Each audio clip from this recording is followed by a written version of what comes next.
Well, tell us about the chaos you saw at the Kabul airport today.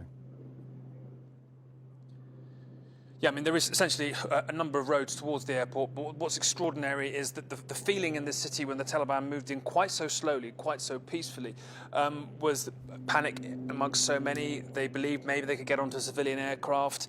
Those civilian flights were cancelled. Then the US started bringing in their cargo. We've started hearing again what I think are flights coming into the airport after a bit of a suspension. But earlier on this afternoon, we saw some extraordinary scenes at the airport where essentially the Taliban are right up against US forces now. This is the only way out for so many. The airport road jammed, chaos, over $1 trillion spent, and this is what the end looks like.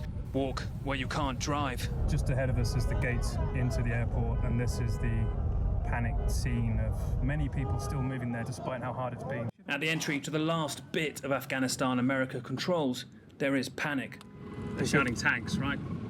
Yeah, they say that. Let's turn around. Tanks, someone shouts. But who is doing crowd control outside America's evacuation spot? The Taliban. With vehicles they've taken from the Afghan army, paid for by America, now used to keep the desperate crowds back, people whose only hope is to get out, possibly with American help. Crowding at gates, trying to clamber walls originally built to keep an insurgency out, at one time pushing en masse and being sent running. Nearly every gate with a crowd fueled with the idea this is their only way out. But inside the airport, the Great Escape was not going according to script, and check-in security had collapsed. Afghans, convinced the promise of a flight out was their only life ahead, clambering over walkways and tarmac the US spent billions on to maintain its presence. And then this startling image, one of the US's largest cargo planes taxiing, laden with Afghans who did not want to be left behind. Later, a plane takes off, and what you're about to see is disturbing. As the plane ascends, two objects, or people, appear to fall from the fuselage. But the sheer scale of those who needed help meant it was even harder to come by. Civilian flights cancelled. Even the Americans had to pause operations till they could regain control. The US always wanted to win hearts and minds here, but their swift, unconditional departure has instead filled them with panic.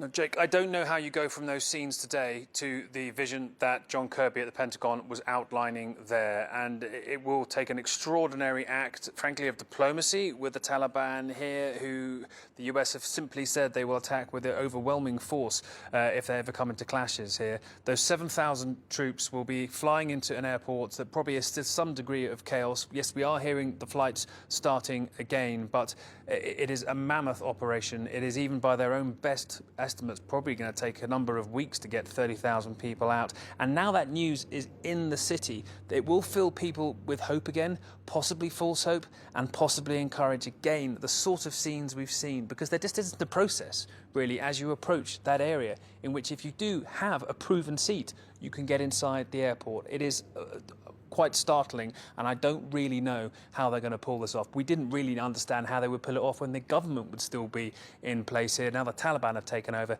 It seems, I wouldn't say far-fetched. Everyone here hopes it's viable, but at the same time, I can't see it.